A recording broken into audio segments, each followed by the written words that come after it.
いきますよ。今日も。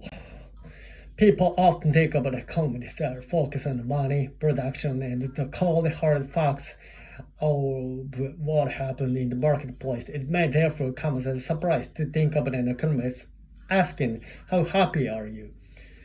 However, some economists very much want to know. Richard Easterly is an economist who has studied national happiness over years. In 1974, he presented a new theory. He said that a nation's economic growth doesn't always lead to its people becoming happier. Poor people do become happier when they get enough money for basic needs. But beyond that, he said, more money does not mean more happiness. Easton pointed to Japan as an example.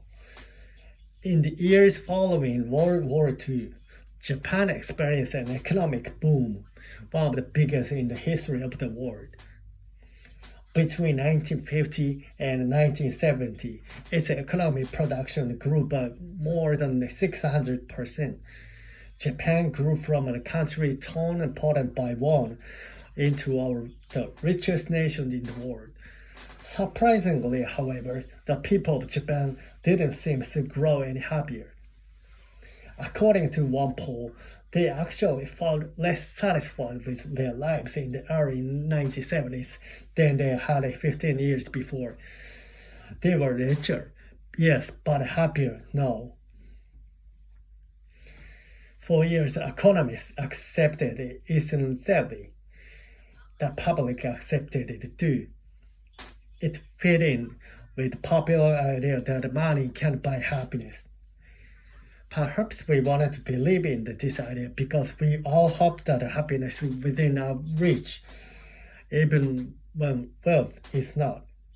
Instantly, Sally has been back in the news in recent years. The discussion began when two younger economists, Bessie Stevenson and Justin Wolfers, argued against it in 2008 paper that other economists found very interesting.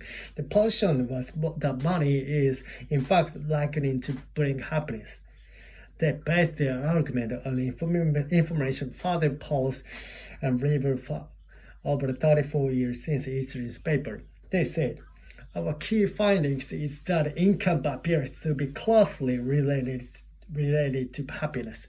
Most countries get happier as they get wealthier, and wealthy countries have citizens with greater happiness than poor countries.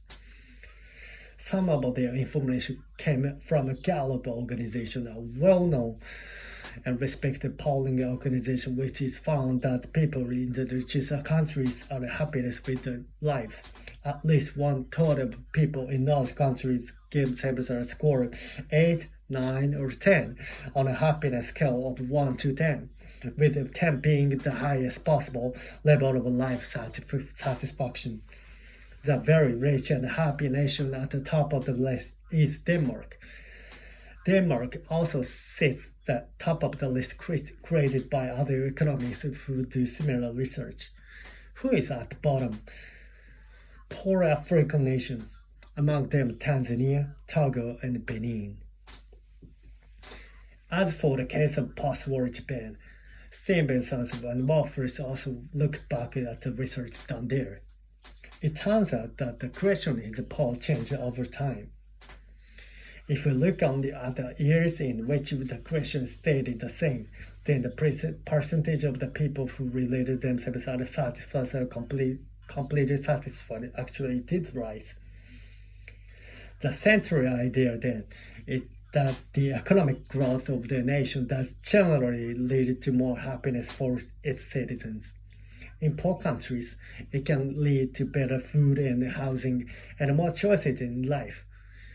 In rich countries, it can pay for research and medical care that help people enjoy longer, healthier lives. Easterly, however, remains unconvinced. He notes that China and the United States both grew richer in recent years without growing any happier.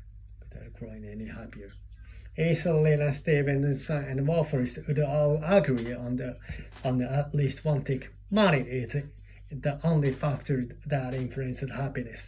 Stevens and Wolfers report that Latin American countries are happier than the income alone would predict, and Eastern European countries are less happy.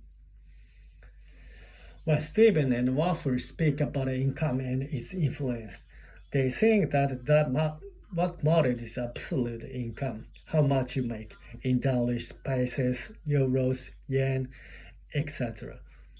Easterling, on the other hand, believes that relative income matters more, how much you make in comparison with other people. After basic needs are met, you compare yourself with the people around you.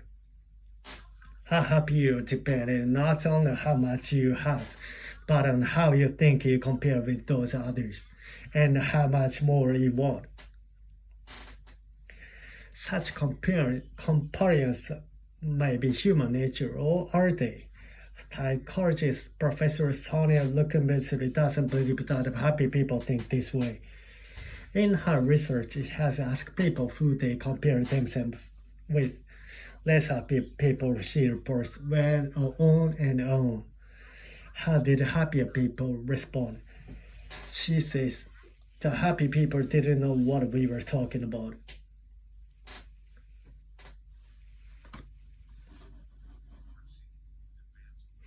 ここからですね、アドバンスレベルになります。